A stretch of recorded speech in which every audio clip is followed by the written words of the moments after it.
जय श्री कृष्णा दोस्तों। हर हर महादेव। कैसे हैं आप सब? स्वस्थ और सुरक्षित होंगे। दोस्तों, शनि की महादशा शायद आप नहीं जानते होंगे, 19 साल की होती है और व्यक्ति को जीवन में एक बार इस दशा को झेलना ही पड़ता है। इसी तरह गुरु की महादशा 16 वर्ष की होती है।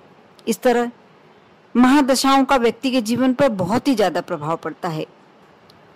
शनि की महादशा 19 साल की होती है और इस समय में व्यक्ति या तो बहुत सुखी हो जाता है, सारे ऐश्वर्य व्यक्ति की झोली में आ जाते हैं, और नहीं तो व्यक्ति एकदम राजा से रंक बन जाता है।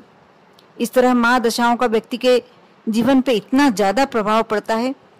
व्यक्ति की कुंडली में महादशाओं का समय लिखा होता है। महादशा के साथ सभी नवग्रहों की अंतर्दशा भी होती है। सभी नवग्रहों की अंतर्दशा 2 से 3 साल के लिए आती रहती है। जैसे शनि की महादशा के साथ राहु की महादशा 2 साल की होती है। इस समय में व्यक्ति मानसिक कष्ट से गुजरता है। हालांकि ये भी व्यक्ति की कुंडली और उसमें बैठे ग्रहों की स्थिति पर निर्भर करता है। ऐसा नहीं कि शनि की महादशा सभी के लिए खराब हो। शनि की महादशा कुंडली के हिसाब से रंक को राजा भी बना देती है। ये सब न्यायप्रिय शनि कर्मों के अनुसार व्यक्ति को फल देते हैं। शनि की महादशा में शनि की अंतर्दशा का थोड़ा सा ज्यादा कष्टकारी कहा जा सकता है।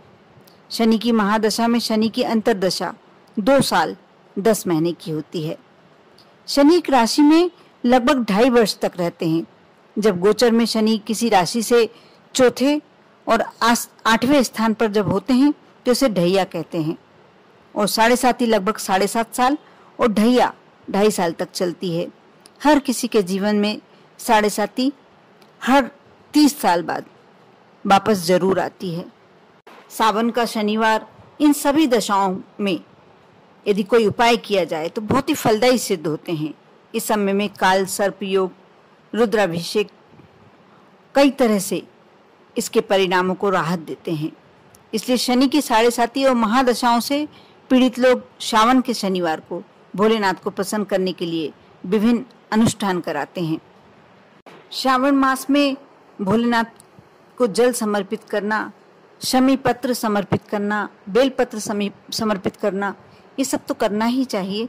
लेकिन छोटे छोटे कुछ ऐसे उपाय होते हैं, जैसे शनिवार के दिन जो सावन का शनिवार पड़ता है, उसमें यदि आप जो राई होती है, सरसों, उसका यदि पौधा हो, उसकी पत्तियां अपने नहाने के जल में, जो स्नान का जल है, उसमें डालकर यदि आप उससे स्नान करते हैं, उस जल से स्नान करते हैं, तो आपको इसका प्रतिफल, आपके ऊपर जो शनि संबंधी कष्ट चल रहे हैं, यदि परेशानी चल रही है, तो आपके जीवन में वह परेशानियां दूर हो जाएंगी।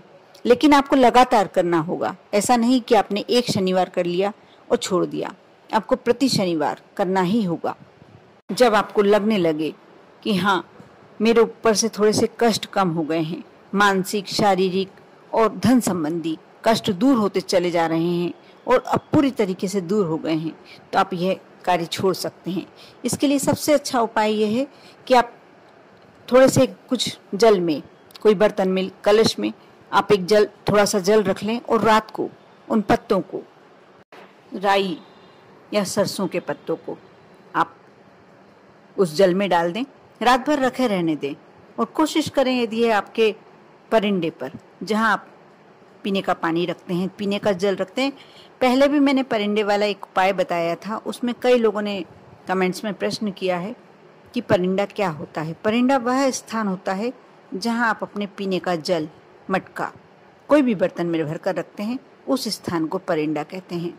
और वो हमारे पितरों से कनेक्टेड होता है, हमारे देवी देवताओं से कनेक्टेड होता है। उस स्थान पर 33 कोटि देवी देवता का वास होता है। इसलिए उस स्थान को हमेशा शुद्ध और पवित्र रखना चाहिए। और आप वहाँ का जल यदि भोलेनाथ को समर्पित करते हैं या कोई भी पूजन पाठ में लेते हैं, तो आपको सभी देवी देवताओं का आशीर्वाद प्राप्त होता है। घर में कभी पितृ दोष नहीं होता, पितरों का आशीर्वाद प्राप्त होता है। ये हुई परिंदे की विस्तार पूर्वक चर्चा। अब मैं आपको बता दूं कि आप परिंदे पे, हो सके तो परिंदे पर उस कलश को रखें और सुबह उस पत्तों को उठाकर आप भले ही बाहर डाल लें और उस जल को अपने नहाने जो स्नान की बाल्टी है उसमें डाल लें। बाकी आप जल दूसरा कैसा भी जल डालकर और स्नान कर सकते हैं। कुछ दिनों तक प्रति शनिवार यह उपाय करें, बहुत ही जल्दी आप पर शनिदेव की कृपा होने लगेगी। इसके साथ साथ यह सावन माह का बहुत ही अचूक उपाय है। यदि किसी पे ढैया शनि चल रहा हो, पितृ दोष चल रहा हो, काल सर्प दोष चल रहा हो, या 9 ग्रहों में से कोई भी ग्रह का यदि रुद्र रूप उस पर चल रहा है, तो आप यदि सावन के महीने में ये उपाय करते हैं तो सर्वश्रेष्ठ होता है।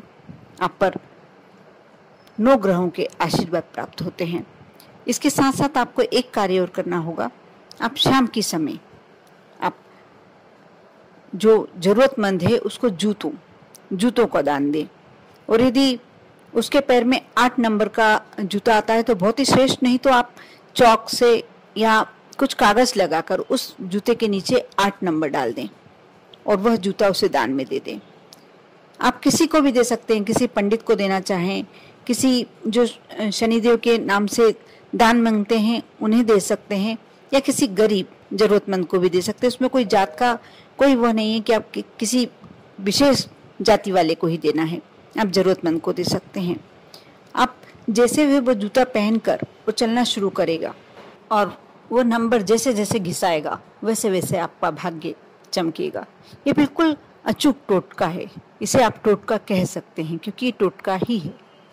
शनिवार के दिन हम जब जूता दान करते हैं और जो 8 नंबर का अंक होता है वह आप जब लिख कर देते हैं या 8 नंबर का जूता देते हैं, क्योंकि शनिदेव का नंबर होता है और जूते से भी शनिदेव का ही संबंध होता है। जब आप देते हैं और जैसे जैसे वह नंबर घिसाता है वैसे वैसे आपको आपके ऊपर शनिदेव की कृपा होती है। इसके साथ साथ एक और वस्तु का मैं बताना चाहूँगी कि उसका दान भी अवश्य करना चाहिए। शनिवार के दिन ही करें और सावन में करना ही श्रेष्ठकर होता है। छाता, काले रंग का छाता। आप कलरफुल छाता बिल्कुल नहीं देना चाहते हैं तो आप काले रंग का छाता ही दान करें और इस पर कुछ रुपए, और वह भी आप सिक्का ही रख कर दें, नोट रख के नहीं देना है। भले ही आपको रुपए कितने भी देना है लेकिन सिक्के के रूप में दें। सिक्के रखें और छाती पर और ये दान करें। ये भी आप किसी भी ज़रूरतमंद को दे सकते हैं। अब मैं छाते का महत्व बताती हूँ। आप सभी जानते होंगे जब घर में किसी की मृत्यु होती है तो हम छाता देते हैं। क्यों देते हैं? क्योंकि वह छाता हमें बहुत सारे कष्टों से बचाता है।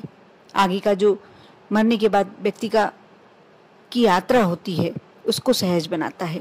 और छाता बहुत तरह से आपको कई परेशानियों से बचाता है। जैसे आप यदि छाता लेकर जाते हैं तो धूप में जाते हैं तो धूप से बचाव होगा, बारिश में जाएंगे तो बारिश से बचाव होगा। उसी प्रकार जब आप छाता दान करते हैं तो इसका प्रभाव यहाँ तक की होता है कि आपको ना किसी तरह की परेशानियों से भी आपको हमेशा बचाव होता रहेगा। और ये सारे कार्य करने से भगवान शनिदेव प्रसन्न होते हैं और आपको लक्ष्मी का वरदान देते हैं, सुख शांति का वरदान देते हैं, सौभाग्य का वरदान देते हैं और स्वास्थ्य का वरदान देते हैं। आप शारीरिक रूप से, मानसिक रूप से स्वस्थ और सहज रह पाते हैं। कर देखिए, बहुत ही अच्छे उपाय बताए हैं और कर सकते हैं। कोई भी ऐसा उपाय नहीं है जिसे आपको करने में कोई ज़्यादा प्रॉब्लम हो। करके देखिए, विश्वास बनाए रखें। विश्वास के साथ ये उपाय करेंगे, ज़्यादा फलदायक होंगे। आप पर और आपके पूरे परिवार पर शनिदेव की कृपा हमेशा बनी रहे। ओम नमः शिवाय।